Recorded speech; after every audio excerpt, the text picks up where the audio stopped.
나만 생각했었는데 나를 위해 주님 불렀는데 몇 자국 선명하신 주님 나를 위해 십자가 위에서 죽기까지 나의 이름 잊지 않으셨네. 가슴 메어질 듯 금성 나를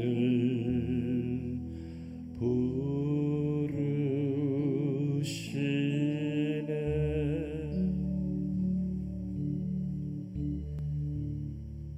사랑한다 너를 사랑한다 너를 부족해도 가난해도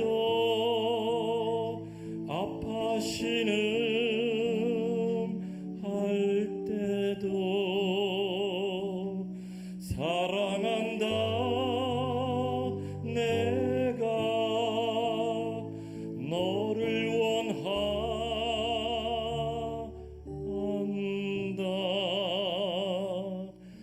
나는 구원자 예수 너의 사랑이다. 내가 이해 받기를 바랬고 내가 위로받기 원했는데 못자국 선명하신 주님 나를 위해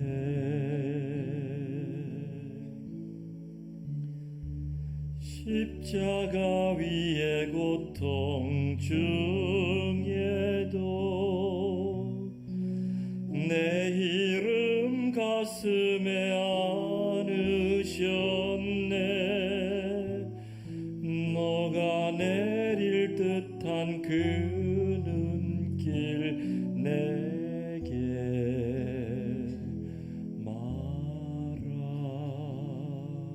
말하시네.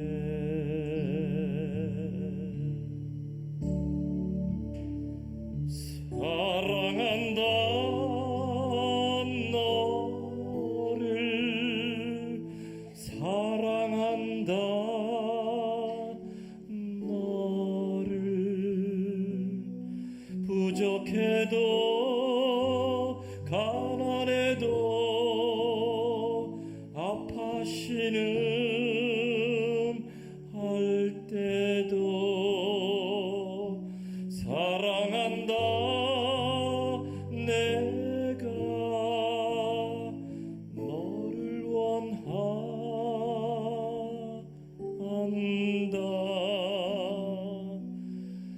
나는 구원자 예수 너의 사랑이다.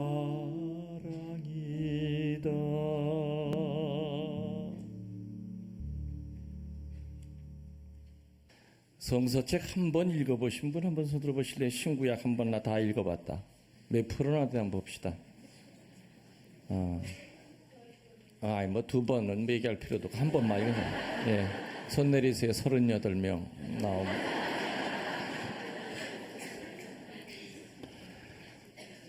따라해 보십시오. 예로니모 성인이 뭐라고 그러셨느냐? 한 번 듣는 것보다는 한 번 읽는 것이 더 은혜롭고 한 번 읽는 것보다는 한 번 쓰는 것이 더 은혜롭다. 그러니까 물론 듣고 읽는 것도 은혜롭지만 그 중에서 제일 은혜로운 게 뭐라는 거예요? 쓰는 거.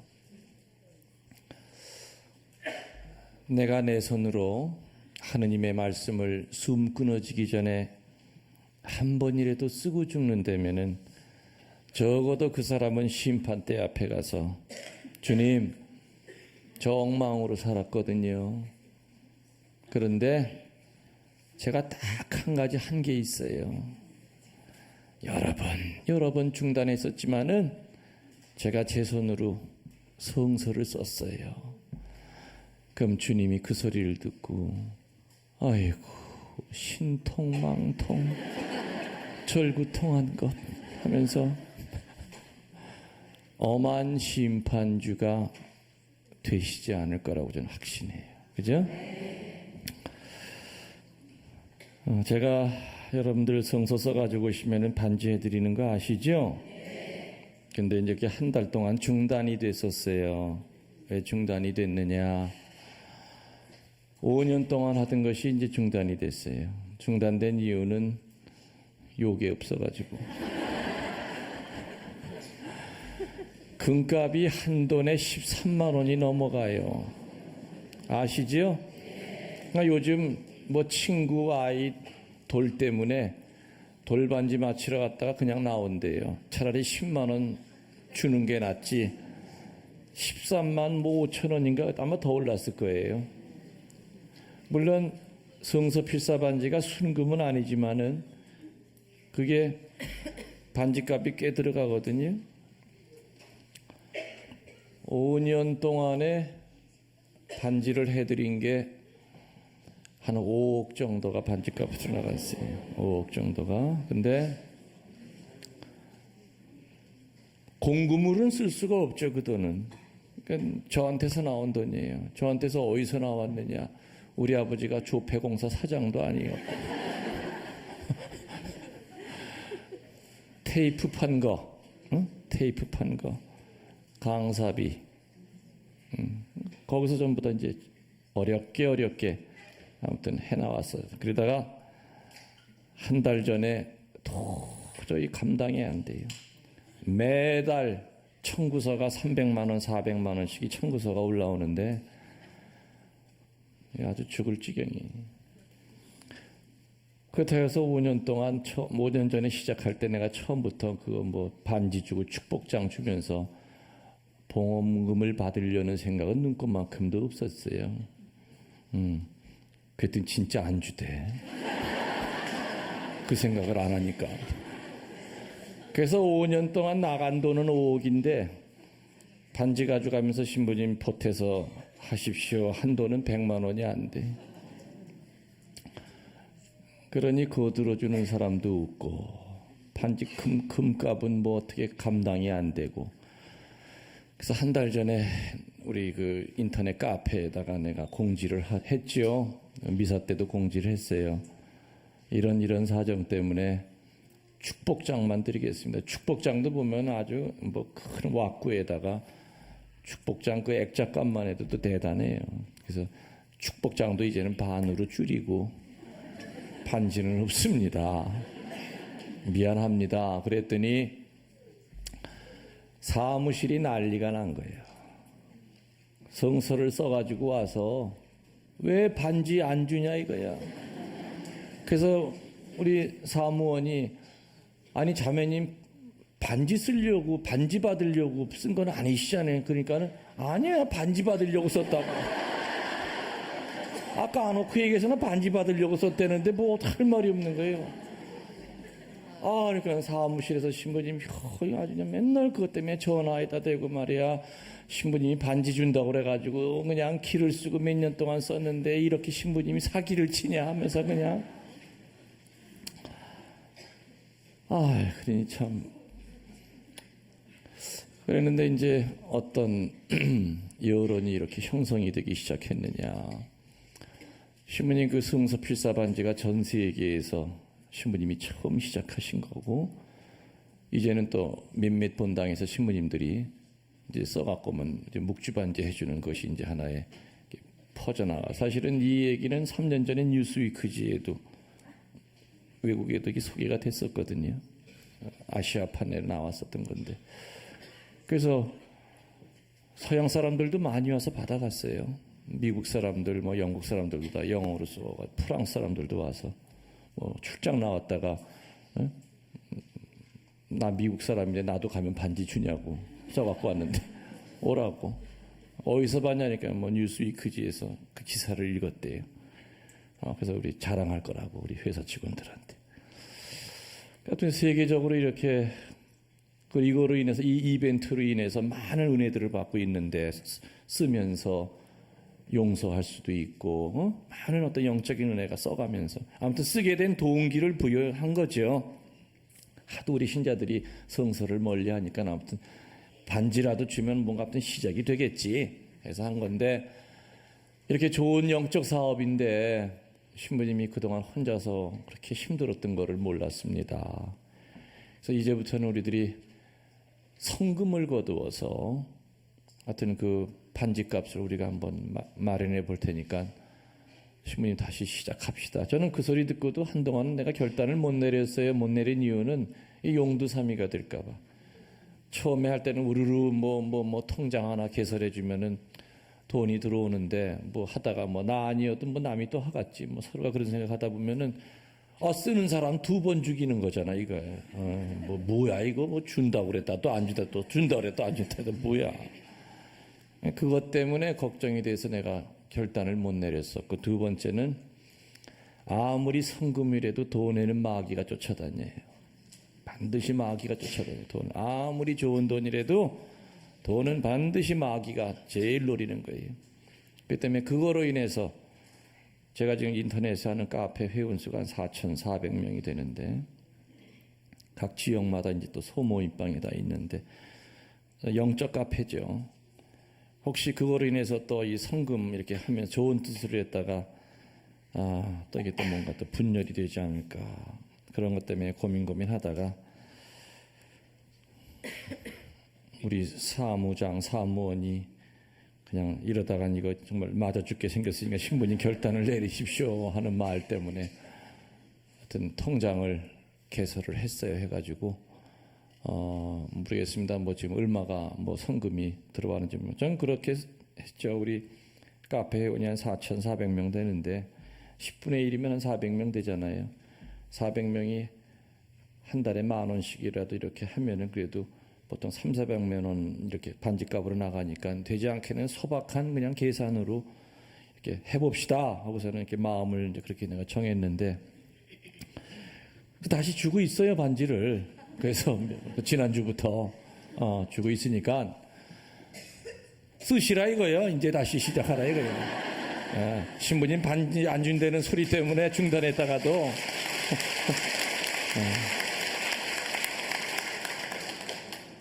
써가지고 오시면은 해드리겠습니다. 어떻게 해서든지 아무튼 뭐 주변에 후원 회원들이 아무튼 책임을 진다고 해서 난 하여튼 그것만 믿고 하는 거니까 안 되면 지집이라도 팔아가지고 나한테 메꾸리라 생각을 하니까 뭐 잘 되리라고 생각이 됩니다. 두 번째로 온유하다고 하는 뜻은 온유한 사람은 프라우스한 사람은 그 사람의 마음과 생각과 혀와 욕망의 모든 본능, 모든 정열, 모든 움직임을 완전히 통제할 수 있는 사람. 다시 말하면 자기를 통제할 수 있는 사람을 가리켜서 온유한 사람이다 이렇게 표현합니다. 참 저 사람 온유하다는 것은 절제가 있는 거예요. 자기를 통제할 수가 있어요. 자기 자신 통제하는 거 쉬워요, 어려워요? 어렵죠. 분노가 일어날 때 내 안에서 예수님은 참아라지만 쉽지 않아요. 그런데 이렇게 자기를 통제할 수 있는 사람은 어떤 사람이 되느냐?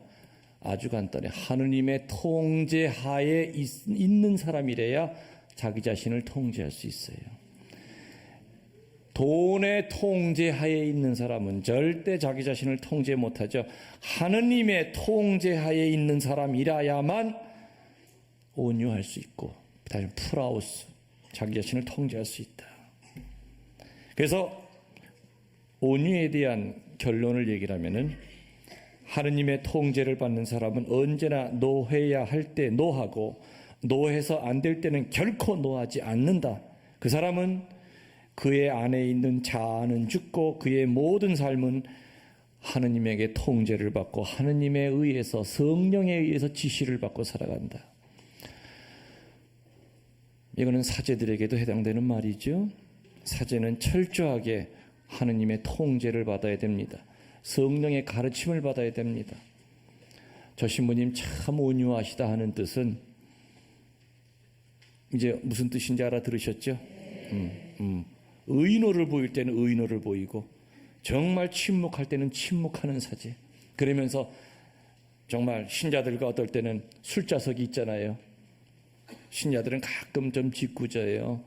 신부님 술 먹여놓고 어떡하나 보고 싶어서. 그런 거 있어요. 제가 군정신부 할 때 군정신부들은 신자들하고만 만나는 게 아니죠. 부대에는 외인들, 불교 신자, 오만사 다 있어요. 그럼 이제 군정 장교가 제가 어디 부임을 하면은 이제 환영식 술자석이 벌어져요. 그러면 소위 여러분들 방석집이라고 아세요? 방석론집, 방석집. 방석집은 누가 있느냐? 아가씨가 꼭 있어요. 아가씨가 술 따라줘요. 그럼 이제 꼭 일부러 아무튼 짓궂게 신부님 오늘 환영식 방석집에서 한다. 그러면 그 제일 높은 이제 사단장이나 참모장이 그러면서 미리 내가 오기 전에 짜요. 신부님 오면은 술 먹여라. 사제 취하는 거 한번 보자. 군대는 뭐 술이 싸니까. 그러면 이제 내가 딱 들어가지면은 야, 총각 오셨다. 아가씨들 옆에 앉아. 그럼 뭐 좌총령 우백호 해가지고 그냥 한복 이쁘게 차린 아가씨들이 그냥 분냄새 풀풀 풍기면서 총각 가슴은 벌렁벌렁. 또 뭐 지금은 술 문화가 좀 많이 나지. 옛날엔 참 군대 술 문화 무식했어요. 뭐 워커 안 해도 술 따라 먹고 뭐 그냥 이런 그라스에다 양주 한 병 부어서 노틀카 해가지고 뭐 그냥 그리고 나한테만 공격을 하는 거예요. 저도 뭐 별 수 있습니까? 한 잔 먹으면 뭐 혀가 이만한 그라스에 그 뭐 옛날에 그 양주 한 병 딱 들어갔어요. 한 배가 돌고 나면은 핑 돌죠. 그럼 또 들어와요, 술이. 계속 나한테 들어오는 거예요. 그러니까는 양주 한 2병 먹으면 이제 나도 몸을 못 가누지만은 그러나 정신력만큼은 지들보단 세잖아요. 그럼 나도 나중에는 턱을 여기다 땅에다 대고 한 잔 먹고.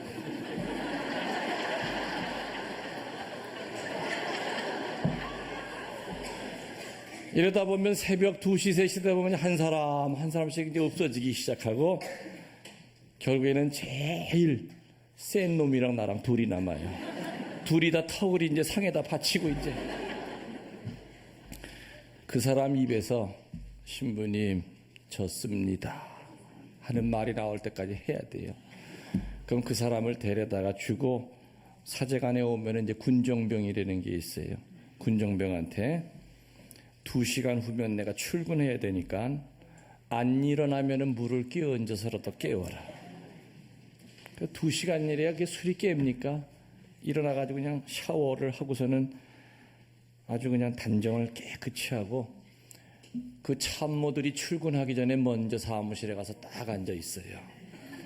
그럼 이제 그 나 술 먹였던 사람들이 머리 아프다고 들어오다가 내가 있잖아. 얼마나 놀라겠어. 저건 사람도 아니야. 근데 다 들어오고 난 다음에 아이고 저 어디 뭐 저 인사참모 같이 못 놀겠네. 술 약하대 하면서 이제 아주 그냥 허풍을 떨면서 나 저 전방에 위문 좀 갔다 올게요. 나 좀 나갔다 오겠다고. 그러면서 이제 나가서 어디로 가느냐. 야전병원에 가요. 가서 우리 군의관 신자한테 나 닌게를 좀 놔줘. 죽겠어. 여기 온 거 비밀이에요. 사제는 술을 먹어도 사제다워야 돼요. 그죠? 하다못해 청년 아이들이랑 나이트 클럽에 가서 디스코장에 가도 사제답게 디스코를 춰야 돼. 사제 디스코 추는 거 아세요? 저 춤 잘 춰요. 제가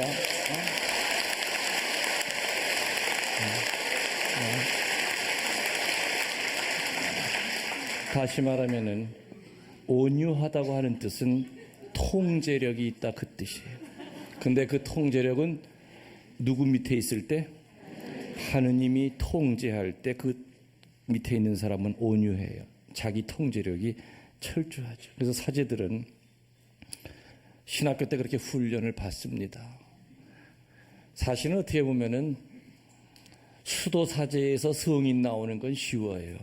무슨 일인지 아세요? 울타리가 있잖아.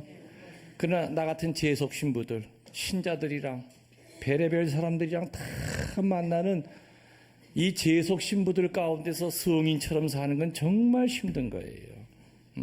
그래서 수도회에서 성인 나오는 건 쉬워요. 그 울타리가 있는데. 그러나 세속에 살면서 본당 신부하면서 우리 신부님 성인 사제에 그 소리 듣는 거는 정말 어려운 것이다. 그래서 세상은 사제들을 자꾸 땅으로 끌어내리려고 그래요. 그리고 신자들이 지켜줘야죠. 신자들이 왜 사제는 왜 약점이 없겠어요. 약점 보일 때마다 내리치기 시작하면은 사제는 기댈 데가 없어요. 이제 신자들도 나를 사랑하지 않는구나. 그러다 보면 술이 가까웠죠. 저녁마다 혼자서 술 먹어야 돼요. 홀짝홀짝 알코올 중독자가 되는 거예요. 자기도 모르게. 소주 안 먹으면 잠을 못 자요. 외로워서, 힘들어서. 그건 여자가 없어서 외로운 것과는 달라요. 신자로부터 사랑을 못 받는다. 신자들이 나를 믿질 않는구나. 사제 생활이 이런 건가 하는 그 슬픔이 올 때는 술을 가까이 하게 돼요. 응? 그러니까 여러분들 본당 신부님들 마음 아프게 하지 마셔. 응? 다 이쁘다고 그냥 자꾸 칭찬만 해.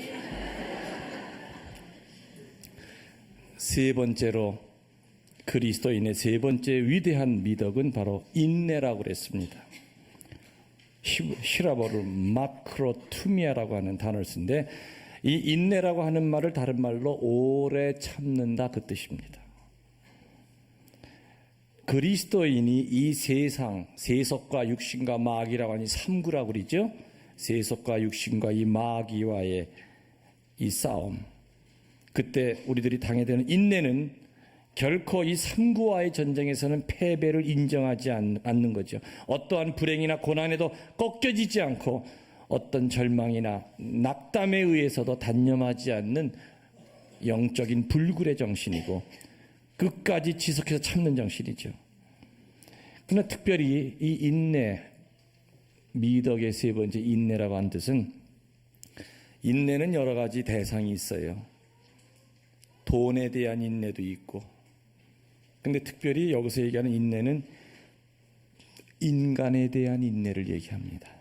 인간에 대한 인내. 요한 금구라고 그러죠. 얼마나 설교를 잘했으면은 금으로 된 입이라고 했던 별명이 붙었던 요한 크리소스토모스라고 하는 성인. 그분을 뭐라 그러느냐. 인내는 뭐냐. 복수할 수 있는 힘을 가지고 있으면서도 결코 복수하지 않는 정신이라고 그랬어요. 능력이 없기 때문에 저놈한테 복수하지 않는 게 아니에요. 가지고 있으면서도 복수하지 않는 정신. 인간에 대한 인내가 있다 그 뜻이죠. 라이트 프루라고 하는 성인은 보복을 거부하는 정신이라고 또 표현했어요. 그래서 인내라고 하는 마크로투미아는 불쾌한 인간에 대해서 정중하게 대해주고 바보 같은 사람에게도 불평 없이 대해줄 수 있는 바로 인간에 대한 인내를 뜻합니다. 사제 생활을 하다 보면은 참 많은 사람들을 면담을 합니다. 어제도 또 면담을 하다가 아주 이렇게 확 이제 분이 좀 치오른 적이 있었는데 그래서 이렇게 좀 내담도 인내를 하면서 어떤 좋게 돌려보냈는데 또 어떤 사람들은 이제 면담을 해요.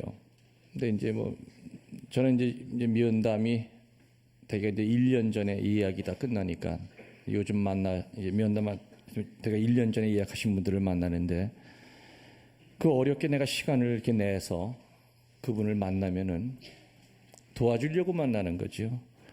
근데 어떤 분은 문제를 가지고 와서 본인 자신이 문제의 핵심을 얘기를 안 해요. 그리고 뭔지도 모르는 얘기만 계속 떠들면은 속에서 이제 끓기 시작해요. 부글. 이 인간이 도대체 무슨 얘기를 하자는 거야? 도대체 뭘 도와달라는 거야? 그때 막 이제 한계가 막 오기 시작해요. 한계가. 그랬을 때 저는 이제 스스로 심령 기도를 하면서 아무튼 이 사람에 대한 인내를 갖게 해달라. 사람에 대한 인내를 갖게 해달라. 많은 인간관계의 단절은 우리들이 이 인내가 없기 때문에 끊어질 때가 참 많죠. 꼭 체험하시죠? 네. 인간관계가 깨지고 난 다음에 세월이 지나고 난 다음에 그때 내가 참을 걸, 조금 더 기다릴 걸. 그때 내가 성급하게 판단하고 성급하게 내가 그 사람과 헤어졌어 하고 그럴 때가 우리 분명히 있어요. 로마서 2장 4절에 보면은 너는 하느님이 길이 참으심을 업신여기지 마라 그랬습니다. 하느님이 얼마나 오랫동안 참으시고 있다고 하는 것을 너는 아주 명심하라 그 뜻이죠. 디모데후전서 1장 16절에 보면은 바울은 자기에 대한 예수님의 참으심에 대해서 말하고 있죠. 자기가 얼마나 모순덩어리임에도 불구하고 하느님은 나에 대해서 얼마나 깊은 인내를 갖고 참고 계신지 모른다. 아마 이건 우리도 같은 생각이죠. 예수님이 우리를 볼 때 인내심이 없다면 아마 벌써 우리를 떠나셨을 거예요. 그죠? 그리고 맨날 공수표 남발해도 맨날 헛맹세한 거 너 그렇게 얘기해도 너 그거 며칠 못 간 거 뻔히 알면서도 또 인내를 가지고 우리를 기다리고 대하고 계세요. 베드로후서 3장 15절에 보면은 하느님의 오래 참으심이 바로 우리 구원이 된다고 그랬습니다. 하느님의 오랫동안 참으심이 우리 구원이 된다. 만일 하느님이 인간이셨다면은 세상의 불순종 때문에 아마 싹쓸이를 했을지도 모릅니다. 그러나 하느님의 인내는 사랑으로 기다리시죠. 그래서 우리는 이웃에 대해서도 늘 자기 자신만 다른 사람에게 참아달라고 강요할 것이 아니라 내 앞에 있는 사람에게도 인내를 갖고 오래 참는 그런 마음으로 살아야 되지 않겠는가. 네 번째 그리스도인의 미덕은 바로 사랑입니다. 사랑. 우리들이 흔히 얘기할 때 옛날에 그 어느 가수가 사랑은 뭐라 그랬죠? 눈물의 씨앗이다. 뭐 트로트라든지 아무튼 모든 것은 뭐에 대해서 얘기해요? 사랑.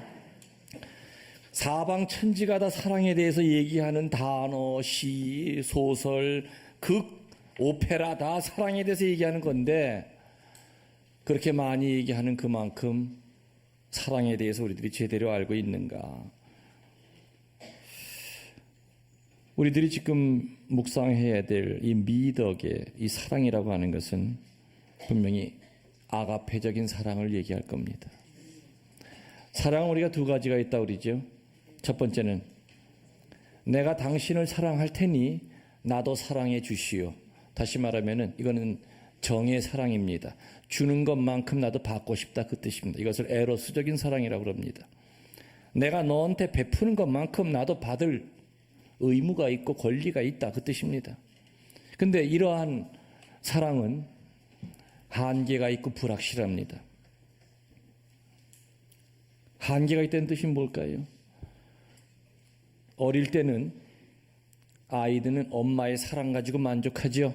근데 그 아이가 커서 사춘기가 되면서 이성을 찾기 시작해요. 그러면서 같이 가던 아버지랑 목욕탕을 안 가기 시작하고 엄마랑 목욕탕을 안 가기 시작해요. 그러면서 그전에는 엄마가 세상에서 제일 이쁜 여자인 줄 알았는데 여자친구가 여친이 생기면서부터 이제부터 여친이라고 그러지 않나? 맞죠? 내가 그러니까 이상해요? 여친이라고 그러니까. 그래서 엄마로부터 멀어지기 시작해요. 그때 엄마는 한계를 느끼기 시작해. 아, 내 사랑은 여기까지. 그러면서 헤어질 준비를 하기 시작하죠. 그래서 바로 이러한 에로스적인 인간적인 사랑, 정의 사랑은 한계가 있어요. 언젠가는 헤어질 수밖에 없어요. 그리고 불확실합니다. 그 뜻은 뭐냐? 둘이 똑같은 날 결혼하면서 우리 검은 머리 팥불이 될 때까지 같이 살자 하더라도 죽는 걸 똑같이 죽을 수는 없죠. 같이 쥐약을 먹어도 숨 끊어지는 건 차이가 나요. 그렇기 때문에 불확실해요. 그러면은 한계가 없고 확실한 사랑이 없는가? 그게 바로 아가페 사랑이에요. 아가페 사랑의 뜻은 풀이하면 뭐냐? 나 무조건 주기만 할라우. 나한테 눈곱만큼 안 줘도 나는 아무런 불만이 없수. 무조건 나 주기만 하렵니다. 당신 받기만 하시오. 이게 바로 아가페 사랑이에요. 아이고, 신부님 인간인데 어떻게 주기만 할 수 있어요? 그래도 뭔가 5개 주면 1개는 되돌려 받아야 그래도 뭔가 줄 맛이 계속 생기지요. 그럼 이렇게 한계가 없고 확실한 에로스적인 사랑을 뛰어넘는 이런 아가페적인 사랑은 그냥 이론적인 사랑이고, 정말 이런 사랑은 실제로 없단 말이냐? 결론부터 얘기하면 가능해요.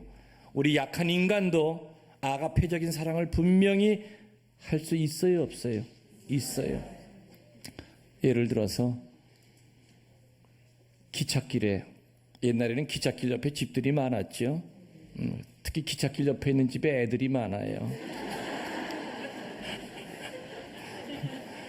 옛날에는 뭐 전기 일찍 꺼지니까는 그러니까 아무튼 창조 사업에 열심히 임했겠죠. 그러니까 기찻길에서 이제 그 옆에 있는 집인데 엄마가 이렇게 빨래를 하고 있는데 아이가 분명히 요 앞에 있다가 보니까 없어. 보니까 기찻길 한가운데 있는 거야. 보니까 기차가 저쪽에서 빽 하면서 기적을 이루면서 와요. 엄마는 달리죠. 그냥 맨발로 달려요. 달리면서 그 아이를 밀어내고 엄마가 차에 깔려 죽어요. 그 엄마가 아이를 밀어낼 때 조건을 걸고 밀어낸 거 아니죠? 기차 바퀴가 내 머리를 지나갈 때 몇 톤의 하중이 있을까?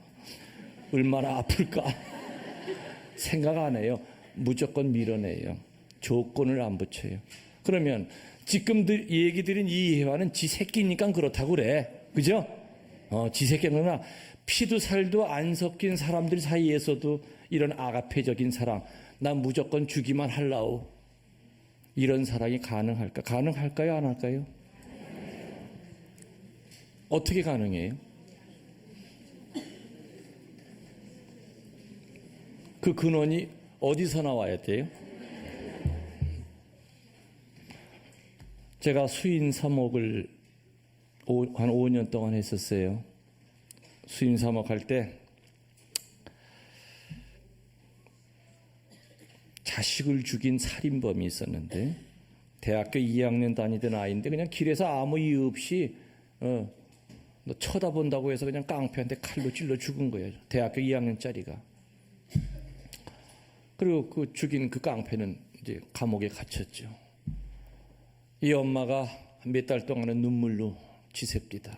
우리 교우였는데. 근데 한 10달 지나고 난 다음에 아주 비장한 결심을 하고 저를 찾아와서, 신부님, 그 살인범을 만나게 해달래. 왜 그러냐? 만나서 뭘 어떻게 할 거냐? 마음만 아프지. 아니 싸우려고 해코지 하려고 하는 게 아니라 만나고 싶대죠. 신부님이 다리만 좀 놔달래요. 그래서 얘기했더니 그 사람이 만나겠어요? 안 만나죠. 하여튼 억지로 해서 하여튼 성사를 시켰어요. 이렇게 해서 책상 사이에다 놓고 앉아서 얘기해. 난 맞은편에 앉아 혹시 또 달려들어서 머리카락도 잡아 뜯을까봐 여차하면 저도 이제 사이에 끼어들려고 이제 준비하고 있었죠. 근데 그 자매가, 이 아이는 이제 얘도 25살밖에 안 됐는데 그 자기가 죽인 아이의 엄마가 앞에 앉았으니까 고개도 못 들죠. 죄송합니다 소리도 못했어요. 근데 이 자매님이 손을 이렇게 뻗어가지고 그 살인범의 손을 잡으면서 첫 마디가 오늘부터 내 아들이야. 깜짝 놀랐어요. 옆에서 듣고 있다가 그 아이도 숙이고 있다가 깜짝 놀래고 오늘부터 넌 내 아들이야. 그때 옆에 간수도 다 울음이 터졌고 다 울음바다가 됐어. 그래서 끌어안는 거예요. 그 아이도 그냥 엉엉 울면서 통곡을 하면서. 여러분 같으면 그 쉬운 일이 아니죠. 학교 갔다 온 아이를 그냥 백주 대낮에 그냥 칼로 찔러서 그냥 죽은 거예요. 그 아이를 찾아가서 너도 내 아들이야. 하느님이 새로 줬어. 이렇게 자식을 만들고 난 다음에 그 정성이 대단했어요.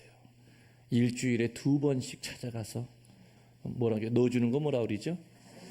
사식 넣어주고 자기가 손수 이렇게 뜨개질해 가지고 겨울에 양말 떠서 갖다 신겨주고. 그러니까 이 아이도 그냥 이제 열심히 이제 모범수가 돼 가지고 원래 18년형 받았었는데 10년 만에 이제 모범수를 이렇게 해서 이제 나왔어요. 나와가지고 청주에서는 살 수가 없잖아요. 같이 이제 아들 자식 사이가 이제 엄마 자식 사이가 됐는데 그래서 결국에는 저 지방으로 내려가서 거기서 이제 슈퍼마켓 하면서 엄마 모시고 그 동네에서는 모르죠. 그런 사연이 있는 건지를. 친자식 같아요.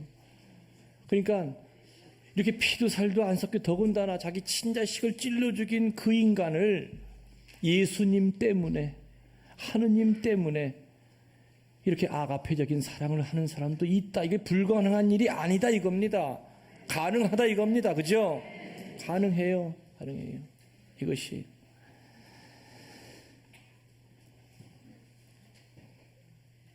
그리스도인의 위대한 미덕의 어떻게 보면 핵심은 사랑이죠.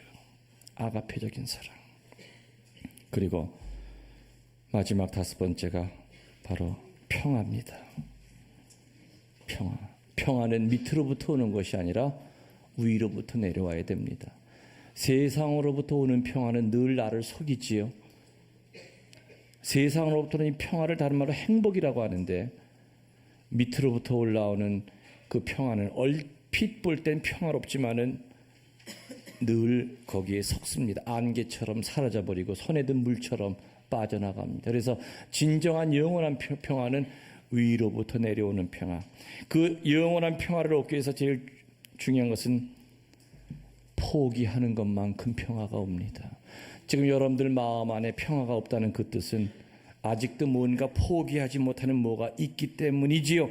바로 그거 오늘 이 순간에 포기 결심하십시오. 그러면은 포기하는 것만큼 분명히 행복이 옵니다. 그래서 우리들은 늘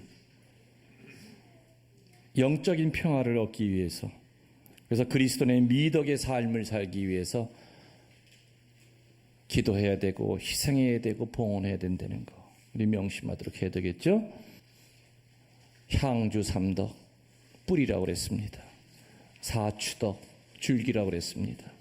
그리스도의 미덕 5개 뭐라 그랬죠? 첫 번째 겸손, 온유, 그 다음에 인내, 그 다음에 사랑, 마지막 평화. 이 5개는 공동체의 유익을 위해서 필요한 겁니다. 그래서 하여튼 뿌리로부터 향주 3덕 하느님에 대한 그리움, 그 다음에 우리 인간관계의 영적인 성장을 위해서 사추덕이 필요하고, 우리 공동체 안에서 내가 잘 살기 위해서는 지금 얘기한 이 5가지의 덕을 우리들이 늘 묵상하면서 살도록 하겠습니다. 영광이 성부와 성자와 성령께, 성부와 성자와 성령의 이름으로 아멘.